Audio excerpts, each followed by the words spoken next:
Hi everyone, how are you? I am Jessica. Welcome back to my channel. Today we're going to be working on week 3 of the Positive Side Quilt Along. So this week is going to be exactly like last week. We're making 15 plus blocks. And these are the last of the large plus blocks that we'll need. Next week we start assembling the quilt top. So let's get started. So this week is exactly the same as last week. We're making 15 large plus blocks, and we're going to be doing this exactly the same way. So there's not really any new method to teach, but I wanted to check in and show you what my blocks are going to look like from this week and how I'm going about making them again. So right now I'm just going to chain piece all of these small rectangles that we cut from our layer cake squares with the squares of background fabric. And we have 15 blocks, and it gets one of these on the top and one on the bottom, so we're making 30 total. I'm just going to add a background square to each side of this rectangle. I finished sewing all the blocks together, and now I'm just trimming the threads in between. Then I'll start pressing, and I'll show you what the second 15 blocks for my quilt looks like. This time I have a different set of colors than I worked with last week, and they're pretty. And I'm excited to see all of them together because they cover the whole range of the rainbow then. And they also add brown and gray to it. And just like last week, we're going to press these.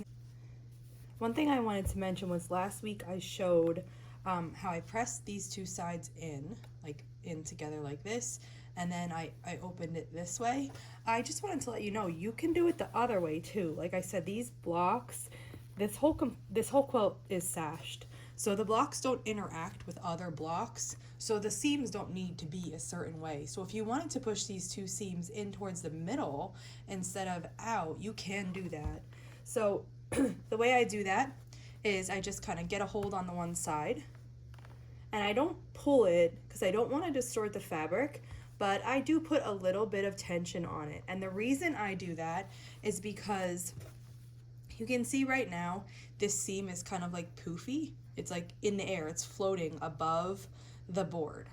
I want that seam to be flat on the board so there's no like extra pocket of fabric that shouldn't be there. So what I do to get that is I use the weight of my iron on one side and I give it a gentle tug, and that makes it so that this seam is flat.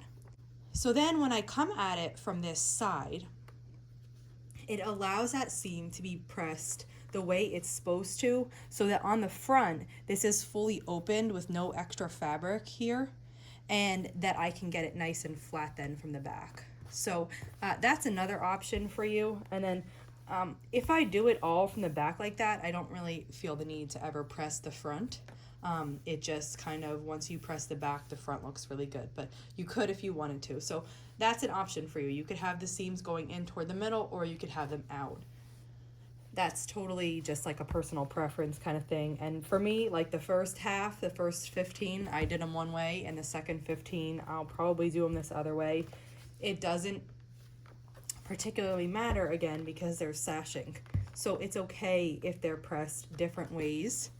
The seams are going to meet the sashing, and there's going to be nothing that needs to nest with them. And here are all the blocks that I've made this week. So this week it's mostly grays and browns, a few greens, and a few purples. I know these colors are going to look beautiful with my ones from last week. Well, that wraps it up for this week. It's largely the same as last week, 15 large plus blocks. Here are mine. These colors are pretty. I can't wait to put them together with the rest of the blocks and make this quilt. So I will see you back here next week, and we're going to start assembly. If you have any questions, just let me know and I'll be sure to answer. And I'll see you back here soon. Thanks for following along.